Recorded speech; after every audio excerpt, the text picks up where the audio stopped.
Betul ke orang Yahudi sanggup ubah kitab diorang disebabkan dengki dengan keturunan Nabi yang bukan dari kalangan Nabi diorang?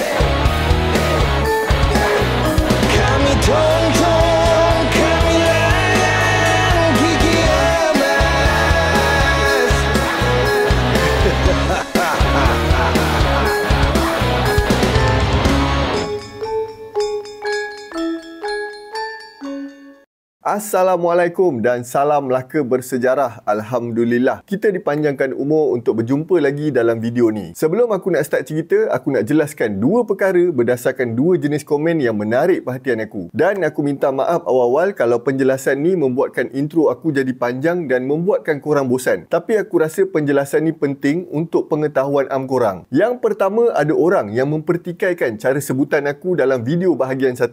Untuk perkataan Firaun, aku nak bagi tahu yang aku bercerita ni menggunakan sebutan bahasa Melayu Johor Riau. Aku tak tahulah korang perasan ke tak, majoriti orang Malaysia yang bercakap bahasa Melayu menggunakan sebutan Melayu Johor Riau. Aku bagi penerangan dan contoh supaya korang lebih mudah nak faham. Dalam sebutan Johor Riau, vokal U yang terletak dalam suku kata tertutup sebutannya akan jadi O. Contohnya, betul jadi betul, lanun jadi lanon, tutup jadi tutup, campur jadi campur, Firaun jadi Firaun. Satu lagi vokal yang berubah bunyi dia dalam sebutan Melayu Johor Riau ialah huruf I. Vokal I dalam suku kata tertutup, I tu akan jadi bunyi I. Selalunya aku dengar akan jadi bunyi I taling. Contohnya, alih jadi alih, mukim jadi mukim, hasil jadi hasil, dinding jadi dinding. Okey, itu yang pertama. Yang kedua, sebutan nama Ibrahim alaihissalam dalam bahasa Ibrani. Sebelum aku rakam video hari tu, aku ada buat semakan cara sebutan dalam bahasa Ibrani. Avraham. Aku gunakan sebutan Abraham supaya korang mudah nak bezakan yang mana kisah Israeliat, yang mana sejarah Islam. Faham? Akhir sekali ada orang mempertikaikan kenapa aku guna baginda sebagai kata ganti diri kepada Nimrod atau Namrud. Aku sedar je benda ni sebelum aku nak rakam video tu. Dan aku sendiri terfikir, apa kata ganti diri yang sesuai untuk Namrud ni? Boleh ke panggil baginda? Sebab dalam Islam, kita tak mengangkat Namrud ni sebagai individu yang diagungkan. Jadinya, aku buatlah semakan dalam penulisan dari sumber-sumber yang aku yakin. Ada yang gunakan beliau, tapi majoriti menggunakan baginda. Maka dengan itu, aku buat keputusan untuk gunakan kata ganti diri baginda semata-mata disebabkan status Namrud sebagai raja. Tapi langsung tak bermaksud untuk mengagungkan Namrud ni. Tapi disebabkan kata ganti diri Namrud ni jadi satu isu dalam cerita ni, maka lepas ni aku akan gunakan beliau sebagai kata ganti diri Namrud. Lagipun, bila aku tengok hujah aku ni tak berapa nak kuat untuk aku nak mempertahankan alasan aku. Sebab dalam video-video lain yang berkaitan dengan Raja Eropah lah contohnya, aku guna kata ganti diri dia, bukannya baginda. So, maafkan khilaf aku, tapi setiap kali aku nak rakam video, aku memang semak cara sebutan yang betul, kata ganti diri yang betul untuk watak utama dalam cerita aku. Benda ni penting untuk aku, sebab aku tahu ada ramai student yang menonton atau dengar cerita aku ni. Aku memang guna bahasa rojak sebab aku nak tarik perhatian korang dan mudahkan korang nak faham cerita. Tapi, aku cuba juga sedaya upaya aku untuk jaga tata bahasa Melayu dekat mana yang aku boleh, supaya korang boleh belajar secara tak langsung. Kira tengok video aku ni macam proses pembelajaran tak formal. Itu pun kalau korang peka lah. Sebabnya bahasa Melayu ni adalah subjek pertama yang aku minat sebelum aku minat sejarah ke, matematik ke, ekonomi ke dan subjek-subjek yang lain lah. Okey dah, cukup lah sampai situ je aku punya penjelasan. Ini pun aku rasa dah panjang now dah ni. Okey, lepas peristiwa perang 4 raja lawan 5 raja tu, Lot balik semula ke Sodom dan Abraham pula terus menetap dekat kota Salem. Ramai yang percaya yang kota Salem ni ialah Jerusalem. Dan dekat sini juga le lokasi Abraham dapat message daripada Yahweh pasal keturunan baginda yang akan jadi tuan dekat seluruh kawasan di antara Mesir sampai ke Mesopotamia lepas buat perjanjian tu. Tapi Abraham frust dengan janji tu sebab sampai ke masa ni baginda masih lagi tak dapat zuriat. Baginda dah le umur 80 dah masa ni. Bila tengok Abraham ni dah frust, Sarah pun bagi Hagar ni jadi bini kedua Abraham untuk dapatkan zuriat. Lepas je diorang kahwin, Hagar pun mengandungkan anak pertama Abraham. Tapi benda ni buatkan Sarah ni jealous. Sarah rasa yang Hagar ni dah makin besar kepala dalam kemah diorang. Bila tengokkan perangai Sarah ni, Hagar ni dah kecil hati lah. Beliau pun lari pergi padang pasir nak ke arah Shur. Tengokkan Hagar ni dah lari, malaikat pun datang dan nasihatkan Hagar untuk balik semula dekat Sarah. Sebab Hagar ni tengah mengandungkan anak pertama Abraham. Malaikat bagi tahu sekali yang Tuhan akan pastikan keturunan Hagar juga akan berkembang dalam dunia ni. Peristiwa ni lah yang jadi punca kawasan tu dinamakan sebagai Bir Lahai Roi yang terletak di antara Kadesh dengan Beret. Tak lama lepas tu Ishmael pun dilahirkan masa Abraham berumur 86 tahun. Masa Abraham dah umur 99 tahun, Yahweh datang dekat Abraham untuk ingatkan perjanjian yang pernah dibuat dulu. Abraham pertikaikan perjanjian tu sebab masa tu Abraham dah nak masuk 100 tahun. Sarah pun dah umur 90 tahun. Macam mana nak beranak? Dan Abraham tanya, adakah keturunan yang dijanjikan tu ialah Ishmael? Tapi Yahweh kata, anak cucu keturunan baginda bukan dari Hagar tapi daripada Sarah. Walau bagaimanapun Yahweh dah janji bahawa akan lahirnya 12 keturunan raja daripada keturunan Ishmael yang kemudiannya berkembang jadi negara-negara yang besar. Tak lama lepas kejadian tu, Yahweh datang balik dekat kemah Abraham dengan 3 malaikat untuk bagi tahu yang Sarah ni akan mengandung dan melahirkan anak. Bila dengar tu, Sarah ni secara tak sengaja tergelak sebab beliau fikir, macam mana dah tua-tua macam ni boleh mengandung? Tapi perbuatan Sarah tu kena tegur dengan Yahweh sebab macam mempersendakan kuasa Tuhan. Masa peristiwa conversation ni tengah berlaku, dalam masa yang sama, kaum Lot tengah kena azab disebabkan perbuatan luar tabi'i diorang. Tapi tu kejap lagi aku cerita. Bila dah sampai masa, Sarah pun lahirkan Yitzhak masa Abraham berumur 100 tahun. Lepas kelahiran Yitzhak, Sarah ni pandang Ishmael. Hati Sarah ni rasa tak senang tau. Sebab Ishmael ni anak kepada hamba Sarah iaitu Hagar. Sarah pun minta Abraham halau Hagar dan Ishmael sebab tak nak Yitzhak ni membesar dengan anak hamba. Abraham memang fresh gila lah dengan permintaan tu. Tapi Tuhan berfirman kepada Abraham supaya jangan sedih-sedih. Satu hari nanti daripada anak Hagar ni akan lahirnya bangsa yang hebat. Oleh itu, esoknya Abraham ambil roti dengan sebotol air, gantung dekat bahu Hagar dan baginda pun minta Hagar bawa Ishmael pergi daripada situ. Diorang pun keluar mengembara dan akhirnya sesat dekat gurun Beersheba. Bila bekalan air dah habis, Hagar ni tak sanggup nak tengok Ishmael yang dah haus, yang dah penat ni. Jadi Hagar pun letakkan Ishmael dekat belakang semak samun. Lepas tu Hagar ni duduk membelakangkan Ishmael sebab tak sanggup nak tengok Ishmael ni mati. Maka Tuhan pun terus tunjukkan telaga air dekat Hagar supaya diorang boleh minum daripada air telaga tu. Start daripada tu, diorang pun menetap dekat gurun Paran dan bila Ishmael besar, baginda dikahwinkan dengan seorang wanita daripada Mesir. Dalam sejarah Islam pula, kisah Hajar ni start bila Sarah jealous tengok Hajar ni dapat mengandung. Jadi disebabkan tu, Siti Hajar ni pun lari bawa diri. Masa lari tu, Hajar pakai baju rok yang labuh sebab nak tutup kesan tapak kaki supaya Sarah tak boleh detect. Bila dapat tahu Hajar dah lari, Nabi Ibrahim AS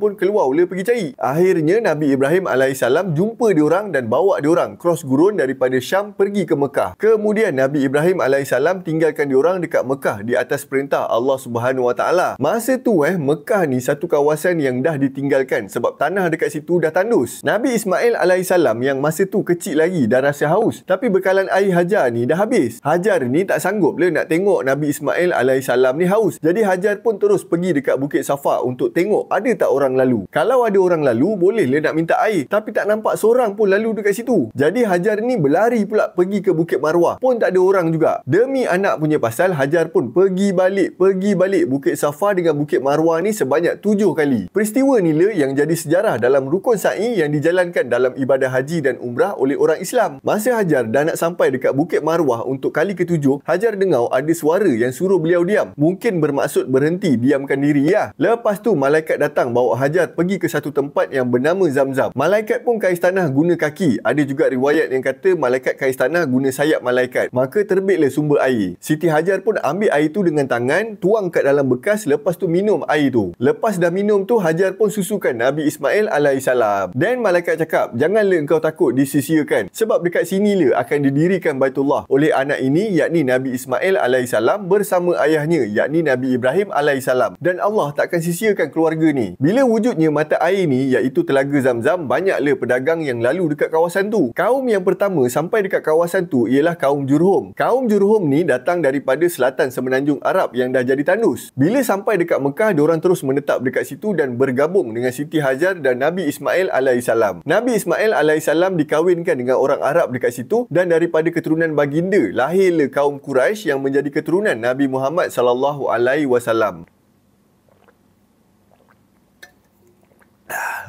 Okey, Sekarang ni aku nak ceritakan pula pasal balasan Tuhan kepada kaum Nabi Lut alaihissalam dalam kepercayaan Yahudi. Ada satu ketika dekat kota Sodom datang dua malaikat dalam bentuk lelaki yang kacak pergi ke rumah Lot. Benda ni dah menarik perhatian penduduk Sodom yang amalkan gaya hidup homoseksual. Jadi diorang pun pergi kepung rumah Lot dan minta baginda serahkan dua orang lelaki kacak yang datang ke rumah Lot tu. Lot pun keluar dan merayu dekat penduduk Sodom supaya jangan buat apa-apa dekat tetamu baginda. Lot juga cakap nak bagi dua orang puteri baginda yang orang lain tak pernah tengok pun selama ni selain daripada baginda sendiri sebagai ganti kepada dua orang lelaki kacak yang jadi tetamu baginda tu. Tapi malaikat yang jadi tetamu Lot tu tarik baginda masuk ke dalam rumah dan arahkan Lot bawa anak, isteri dan menantu baginda keluar daripada tempat tu. Masa tu dah jadi chaos lah. Orang kampung kat situ terus serang dan nak pecahkan pintu. Tapi tiba-tiba diorang dah tak nampak dah pintu ni dekat mana. Sebelum nak keluar daripada kota tu, Lot pun pergi cari menantu baginda. Tapi menantu baginda pun sama gila juga dengan orang kampung Sodom ni. Esok paginya, malaikat pun terus suruh Lot, isteri dan anak-anak baginda keluar daripada kota Sodom dan pergi ke kota Zoar. Malaikat pesan juga supaya diorang ni jangan toleh belakang pun bila keluar daripada kota Sodom ni. Lepas tu, malaikat pun turunkan hujan batu dan api yang panas dari neraka dekat kota Sodom dan Gomora. Orang rumah Lot pula pergi langgaukan arahan malaikat. Dia pergi pandang belakang. Bila pandang je belakang, dia terus berubah jadi tiang garam. Maka yang lain ni pun terpaksa teruskan perjalanan. Bila dah sampai dekat kota Zoar, Lot dengan anak-anak baginda pun menetap dekat dalam gua dekat kawasan pergunungan. Sebab risaulah kan, dekat tempat baru kot, tak tahu lagi tahap keselamatan macam mana. Lepas tu, dikatakan puteri-puteri Lot ni plan nak bagi Lot ni minum arak sampai mabuk. Bila dah mabuk malam tu, diorang nak bersekedudukan dengan Lot demi nak kekalkan warisan keturunan Lot. Sebab Lot pun dah tua dah masa tu. Diorang ni fikir yang mustahil diorang ni boleh cari suami lagi. Sebab semua lelaki dah mati dah dalam peristiwa Sodom dan Gomora. Akhirnya dua-dua puteri Lot pun mengandung. Puteri yang first dapat anak lelaki yang bernama Moab yang jadi nenek moyang kepada bangsa Moab. Puteri yang kedua pula dapat anak lelaki yang bernama Ben-Ami yang jadi nenek moyang kepada bangsa Amon. Macam pelik kan dengan cerita ni? Takkan Nabi nak buat benda-benda macam ni kan? Gila ke? Lepas tu ada juga yang mempertikaikan kenapa aku nak cerita daripada kisah Israeliat pula. Cerita je lah daripada sumber Al-Quran dengan hadis. Aku tak tahulah korang perasan ke tak, tajuk video aku ni cerita pasal tamadun Yahudi, sejarah, kepercayaan dan sebagainya lah. Untuk kau faham satu tamadun tu, kau kena tahulah apa yang diorang percaya, apa pegangan diorang. Dan barulah kau boleh faham kenapa diorang buat sesuatu tindakan tu. Takkanlah tak ada angin, tak ada ribut, tiba-tiba diorang bangun tidur,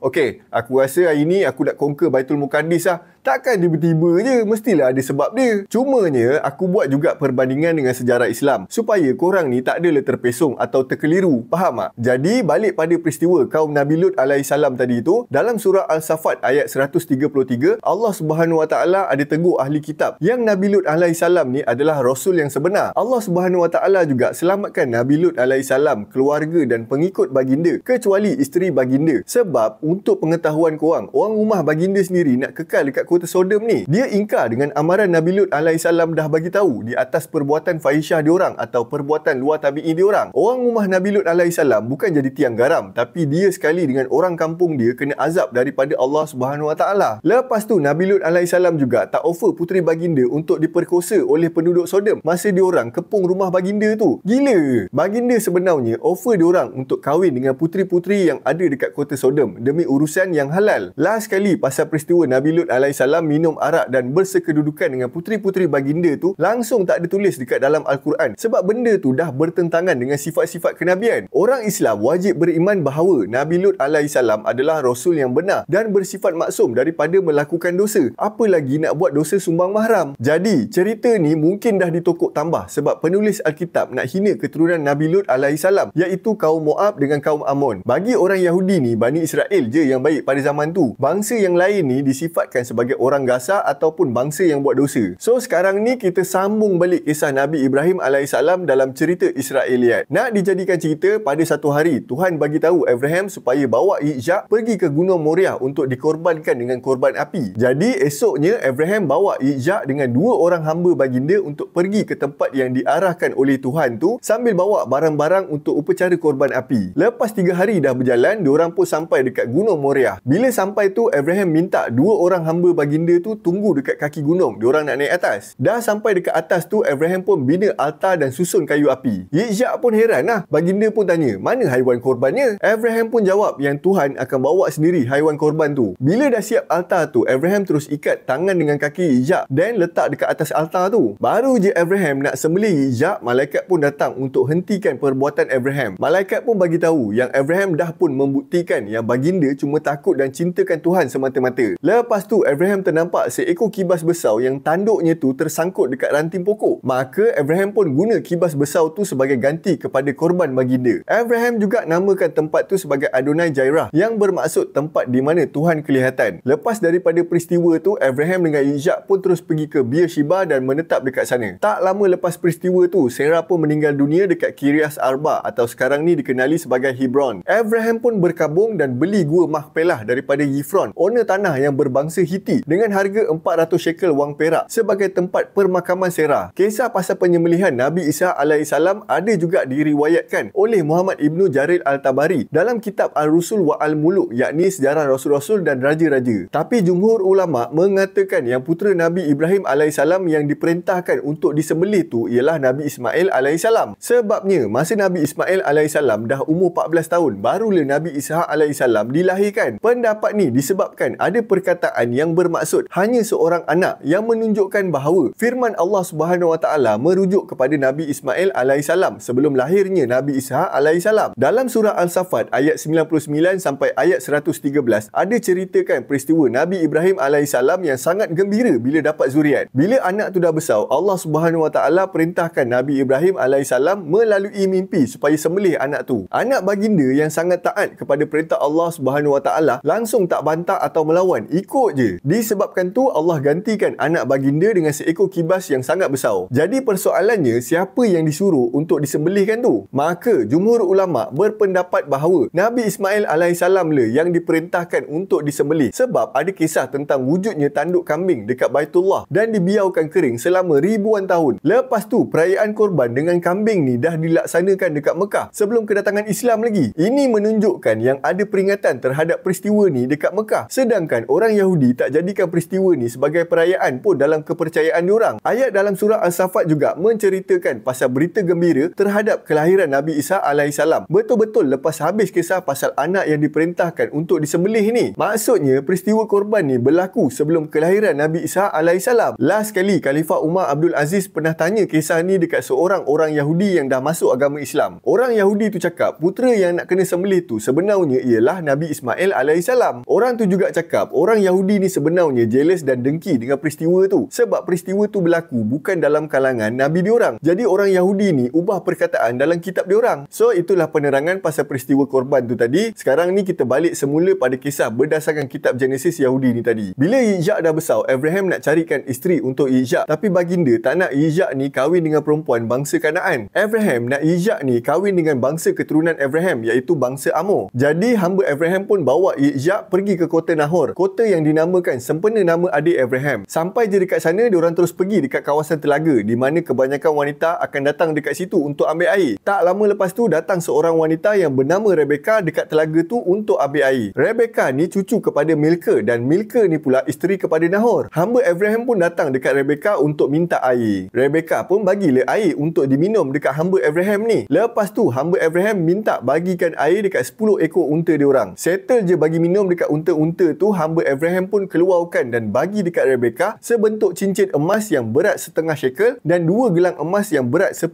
shekel. Lepas tu hamba Abraham pun tanyalah asal usul keturunan Rebecca ni. Bila dapat tahu je Rebecca ni cucu kepada Milka, hamba Abraham pun terus kenalkan diri dan minta nak jumpa dengan family Rebecca. Sampai je dekat rumah Rebecca, abang Rebecca yang bernama Laban pun keluar dan ambil unta diorang. Kemudian Ishak dengan hamba Abraham pun dijemput masuk ke dalam rumah diorang. Tak lama lepas tu Ishak pun dikahwinkan dengan Rebecca dan kemudiannya diorang bersama-sama menetap dekat Beersheba. Bila sampai waktunya, Abraham pun wafat dan dikebumikan dekat Gua Makpilah bersama-sama dengan isteri baginda iaitu Sarah. Bila Abraham dah wafat, Tuhan pun merahmati Ishak dan baginda menetap pula dekat Beer Lahai. Begitulah ceritanya untuk video kita pada hari ini. Tapi ada orang tanya, siapa pula keturah yang dikaitkan dengan orang Melayu? Dikatakan selepas kematian Sarah, Abraham telah berkahwin sekali lagi dengan keturah. Ada pengkaji kitab Torah yang kata keturah ni sebenarnya Hagar sebab bau badan Hagar ni wangi macam keturah yang bermaksud kemenyan. Tapi ada juga kajian yang kata Hagar dan keturah ni adalah orang yang berbeza. Kajian tu juga mendapati hasil perkahwinan dengan keturah ni dah melahirkan Zimran, Jokshan, Medan,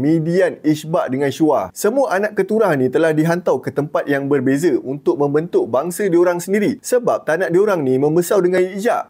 Tapi untuk kita cerita lebih mendalam pasal keturah ni, nanti aku akan ceritakan dalam video yang seterusnya. Jadi macam biasalah, kalau korang ada pendapat, pandangan, nak tambah atau nak betulkan fakta aku, dipersilakan tulis dekat ruangan komen dekat bawah. Dan kalau korang suka video ni, nak bagi hadiah dekat kita orang, korang boleh tekan button super thanks dekat bawah video ni juga. Aku nak minta maaf juga anda kata aku ada terkasar bahasa, tersalah fakta ataupun penyampaian aku tak berapa menarik perhatian korang. Terima kasih sebab sudi luangkan masa korang untuk menonton atau dengar cerita aku pada hari ini. Semoga Tuhan panjangkan umur kita untuk berjumpa lagi dalam video yang seterusnya. Assalamualaikum dan salam Melaka bersejarah.